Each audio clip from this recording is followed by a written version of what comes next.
My name is Brian Fargo, and we're here in Newport Beach at our studios at inXile Entertainment. So Brian, what has Kickstarter opened up for your studio? Well, Kickstarter has created for us the thing that every creative person wants, which is the ability to make the game that they want the way that they want. And for us, that's a dream come true. And how do you see crowdfunding impacting the game industry moving forward? Well, I think that crowdfunding is an opportunity for the mid-sized developer to thrive again. For the most part, the industry has been split up between the smaller teams doing the iOS titles and the very large AAA budget games. But there's a kind of game and a kind of team that's required to make a certain kind of product.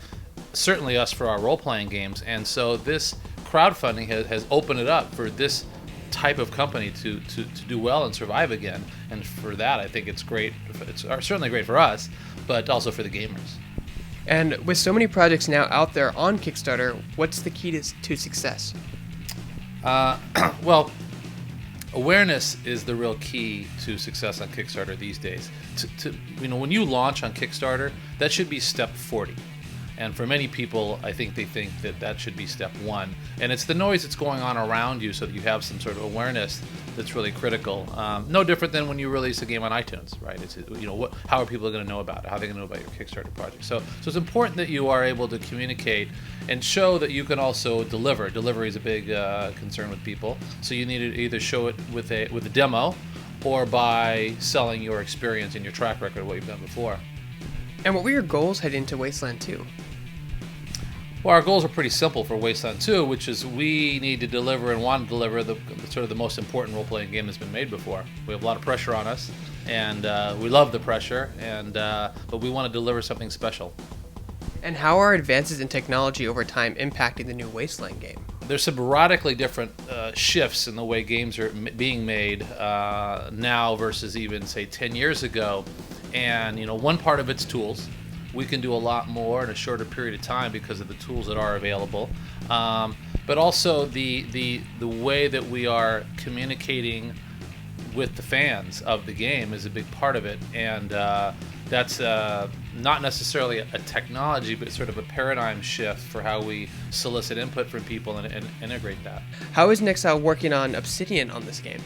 Early on, Obsidian, most of those guys worked with me back at the old Interplay days and around the Black Isle studio, and we've been circling around ways to work with each other for many years, but that really wasn't an opportunity with the way publishers and developers typically work. But now with, again, crowdsourced funding, we do anything we want, pick up the phone, and we make it happen. And so we have a mutual respect, and so we reached out to them, and so primarily on this one, there's some technology and some more information sharing that's going on about what they've learned in building products and vice versa. But primarily, it's been Chris Avalon, who was a big Wasteland fan as a kid. He was one of the co-creators of Fallout, and so he wanted to be involved. We wanted him involved, so we found a way to get him to solicit his input and create some of the maps for the game.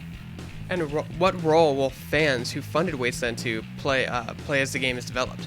Having the fans involved is sort of the most different and important part of the whole thing. I mean, I've said before, we have a lot of pressure to deliver more than ever before. It's important that we make a great game, not just for ourselves, but also for the next round of people that want to do big Kickstarter projects, because people are watching, keeping an eye on us and Schaefer.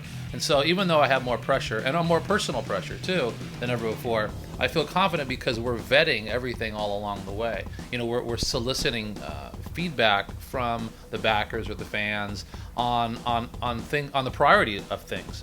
And if you listen to them, you really get great information. So for that's been a big part of it. The other part, we took it even one step further, which is we have a lot of people that are always wanting to be involved with the game. They're sending us writing samples, art samples, whatever. And so we've formalized that process and said, hey, we'd like to have a lot more props in the game than we would normally, because we don't have a huge staff.